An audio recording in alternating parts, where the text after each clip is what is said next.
Salam sejahtera disampaikan kepada segenap pendengar dimanapun Anda berada.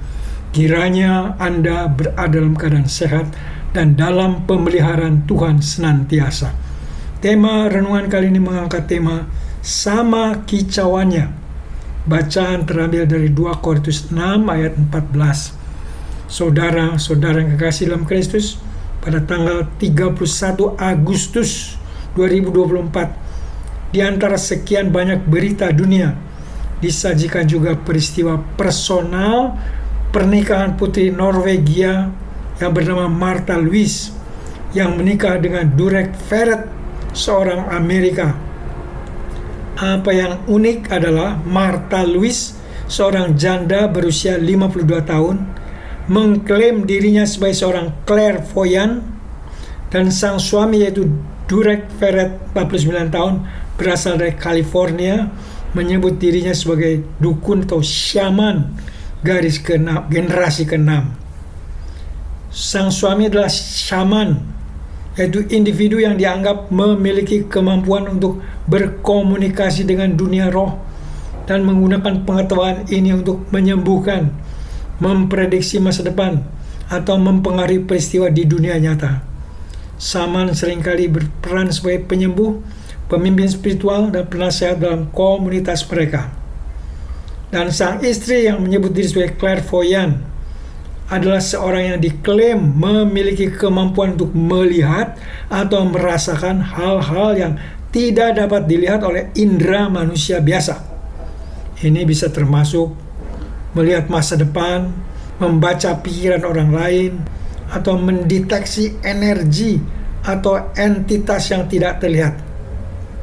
Di sini kita tidak akan memberi penilaian kepada profesi mereka, tetapi perhatian lebih ditujukan bahwa kedua mereka telah berhasil menemukan pasangan yang sepadan dalam arti hobi, filsafat, keyakinan pandangan hidup, dan profesi keduanya yang saling mengisi. Secara umum dikatakan untuk membangun keluarga yang kuat, fondasinya, rumusnya adalah mencari pasangan hidup yang sepadan. Ajaran semacam ini kita temukan dalam bacaan kita hari ini. Untuk memahami bacaan kita dari 2 Korintus 6 ayat 14, di dalam konteks seluruh pasal 6, kita harus melihat pesan keseluruhan yang Paulus sampaikan kepada jemaat di Korintus dalam pasal ini. Dalam 2 Korintus 6 ayat 1-10, Rasul Paulus membahas hidup sebagai pelayan Tuhan. Kemudian dalam 2 Korintus 6 ayat 11-13 adalah panggilan untuk hidup kudus. Dalam 2 Korintus 6 ayat 14-18 berbicara tentang jangan berpasangan secara tidak seimbang. 2 Korintus 6 ayat 14 menekankan panggilan untuk hidup kudus dan menjaga kemurnian iman dalam setiap aspek kehidupan, termasuk hubungan pribadi. Paulus mengajarkan bahwa orang percaya harus berhati-hati dalam memilih hubungan yang dapat mempengaruhi integritas iman mereka. Ini bukan hanya tentang pernikahan, tetapi juga segala bentuk kemitraan dan hubungan yang mendalam. Paulus menekankan pentingnya keselarasan rohani dan moral, sehingga orang percaya dapat hidup sebagai saksi yang setia, saksi yang efektif bagi Kristus. Secara khusus 2 Korintus 6 ayat 14-15 sering diinterpretasikan sebagai larangan untuk menikah dengan pasangan yang tidak seiman, karena kesulitan untuk menyatukan terang dan gelap, menyatukan Kristus dan Belial.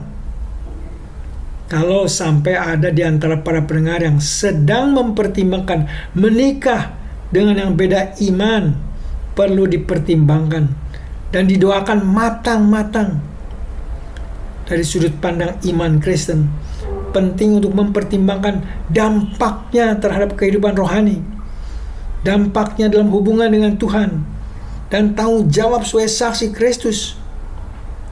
Mengkonsultasikan hal ini dengan mereka yang mau menikah. Berkonsultasilah dengan pemimpin rohani di mana Anda berada dan kenal dengan pemimpin rohani tersebut. Berdoa bersama, berdialog terbuka dengan pasangan, tentang keyakinan dan harapan masing-masing. Itu adalah langkah-langkah penting sebelum mengambil keputusan akhir. Dalam hal pernikahan, jangan kita menilai hanya seperti anggota masyarakat yang lain di mana kita hidup, di mana mereka memahami pernikahan hanya dari sudut pandang sosiologis kemasyarakatan saja.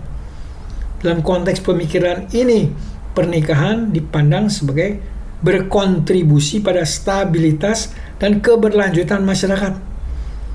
Ini termasuk pembentukan unit sosial dasar, pengaturan seksualitas dan reproduksi, stabilitas sosial dan ekonomi, peran dan identitas sosial, pengendalian sosial, serta dukungan emosional dan psikologis. Jadi di sini tidak dipersoalkan perbedaan keyakinan iman, apakah sama keyakinan iman atau berbeda. Sebagai penganut iman Kristen, seharusnya kita memahami juga bahwa pernikahan dari sudut sosiologis iman Kristen. Dalam pemahaman ini, pernikahan memiliki tujuan yang mendalam, tujuan yang luas.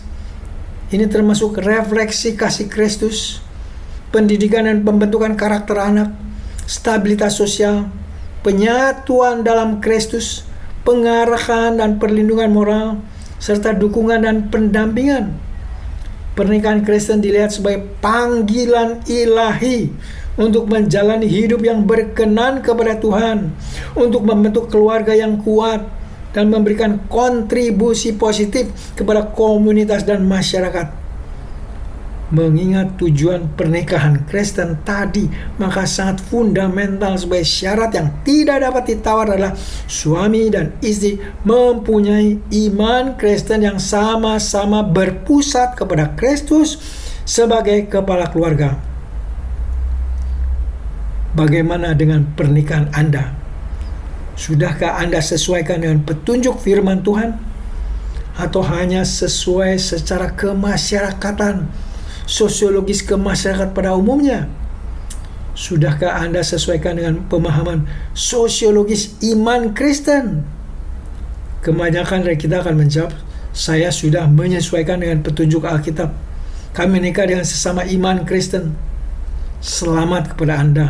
Dan bila terus pernikahan dan hidup keluarga dibangun atas petunjuk firman Tuhan dalam hidup bersama, makin menyesuaikan dengan kehendak Kristus, makin menampakkan kasih Kristus dalam berelasi satu sama lain, saling mengampuni, saling mendukung, saling melengkapi, dan semua tindakan yang lain biarlah semuanya memuliakan Tuhan.